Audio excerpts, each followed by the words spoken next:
Hello दोस्तों, आप सभी कैसे हैं। आशा करता हूं कि आप सभी स्वस्थ होंगे।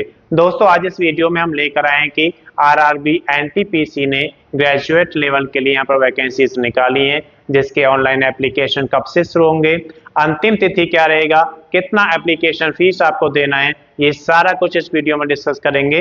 अगर अभी तक आपने चैनल को सब्सक्राइब नहीं किया, सब्सक्राइब करें, वीडियो को लाइक करें और ज़्यादा से ज़्यादा शेयर करें, ताकि ये वीडियो उन सभी दोस्तों के पास पहुंचे जो आरआरबी एनटीपीसी में ग्रेजुएट लेवल की जॉब करना चाहते हैं। तो आइए सबसे पहले बात करते हैं इसमें हम इसकी प्रारंभिक तिथि की। तो इसके ऑनलाइन एप्लीकेशन शुरू हो जाएंगे 21/10/2025 से।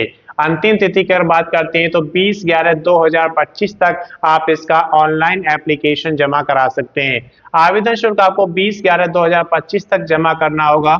अगर आप जनरल कैटेगरी, ओबीसी या फिर ईडब्ल्यूएस के अंतर्गत आते हैं तो आपको 500 रुपये का एप्लीकेशन फीस देना होगा। अगर आप एससी, एसटी या फिर महिला कैंडिडेट हैं तो आपको 250 रुपये एप्लीकेशन फीस देना होगा। ये एप्लीकेशन फीस आप debit card, credit card, net banking या फिर कैश कार्ड के थ्रू भी जमा करा सकते हैं। इसके बाद हम बात करते हैं आयु की। तो आयु आपकी 1/1/2026 को कैलकुलेट की जाएगी। उस समय आपकी आयु कम से कम 18 वर्ष और ज्यादा से ज्यादा 33 वर्ष होनी चाहिए। आयु में छूट की अगर बात करते हैं तो अगर आप रिजर्व कैटेगरी में आते हैं तो आपको आयु में छूट दी जाएगी और ये छूट आपकी आरआरबी एनटीपीसी ग्रेजुएट लेवल 2025 का जो ऑफिशियल नोटिफिकेशन है उसके अनुसार दी जाएगी। अब बात करते हैं कुल पदों की संख्या की। तो यहाँ पर 5800 पदों की संख्या निकाली गई है, जो कि एक ऑल इंडिया भर्ती है, जिसमें मेनली आपके ticket supervisor, station master, traffic assistant, junior account कम टाइपिस्ट, सीनियर क्लर्क कम टाइपिस्ट और मैनेजर जो गुड्स ट्रेन के लिए यहाँ पर है, ये मेन वैकेंसीज यहाँ पे दिखाई गई हैं। इसके बाद हम बात करते हैं यहाँ पर योग्यता की।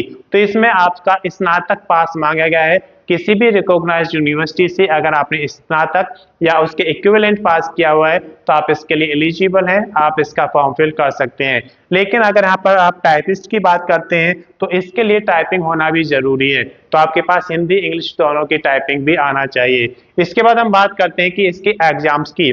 तो एग्जाम्स यहाँ पर CBT 1 और CBT 2 दो एग्जाम्स आपके होंगे। जो CBT 1 है वो 100 मार्क्स का होगा।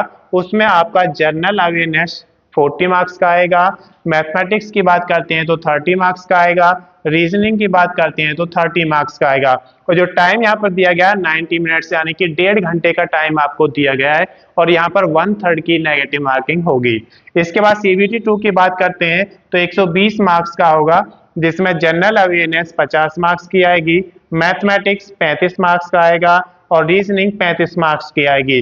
टाइम यहाँ पर 1.5 घंटे का आपको दिया गया है, यानी कि 90 मिनट्स का, और यहाँ भी नेगेटिव मार्किंग आपकी 1/3 होगी। इसके बाद हम बात करते हैं डॉक्यूमेंट्स की। तो जब भी आप कोई ऑनलाइन एप्लीकेशन फॉर्म जमा करते हैं तो आपको डॉक्यूमेंट्स अपलोड करने होते हैं, जैसे कि आपके एलिजिबिलिटी डॉक्यूमेंट्स। यहाँ पर आपकी एलिजिबिलिटी स्नातक पास मांगा गया है, तो स्नातक की डिग्री आपके पास स्कैन कॉपी में होनी चाहिए। उसके बाद एक वैलिड ID प्रूफ की स्कैन कॉपी आपको रखना है, एक वैलिड एड्रेस प्रूफ की स्कैन कॉपी रखना है। उसके अलावा डोमिसाइल सर्टिफिकेट की स्कैन कॉपी आपको रखना है। अगर आप रिजर्व कैटेगरी में आते हैं तो कास्ट सर्टिफिकेट की स्कैन कॉपी आपको रखना है, और अगर आप डिसेबिलिटी में आते हैं तो डिसेबिलिटी सर्टिफिकेट का भी स्कैन कॉपी आपको रखना है।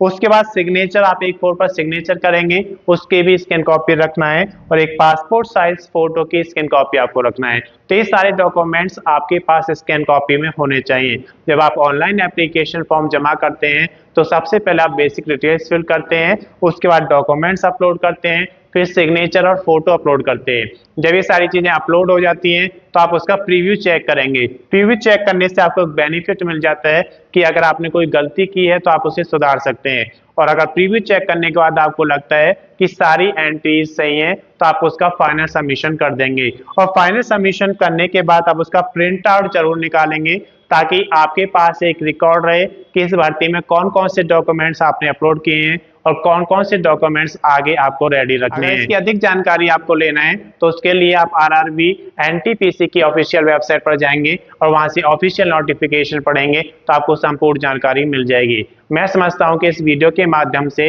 आपको आरआरबी एनटीपीसी ग्रेजुएट लेवल का जो रिक्रूटमेंट 2025 के लिए निकाला गया है उसकी संपूर्ण जानकारी मिल गई होगी। अगर अभी तक आपने चैनल को सब्सक्राइब नहीं किया, सब्सक्राइब करें, वीडियो को लाइक करें और शेयर करें ताकि ये वीडियो उन सभी दोस्तों के पास पहुंचे जो आरआरबी एनटीपीसी में ग्रेजुएट लेवल का जॉब देखना चाह रहे हैं। अगर अभी तक आपने पिछला वीडियो नहीं देखा है तो उसका लिंक मैं इसके डिस्क्रिप्शन में शेयर कर दूंगा, आप वहां से देख सकते हैं। धन्यवाद।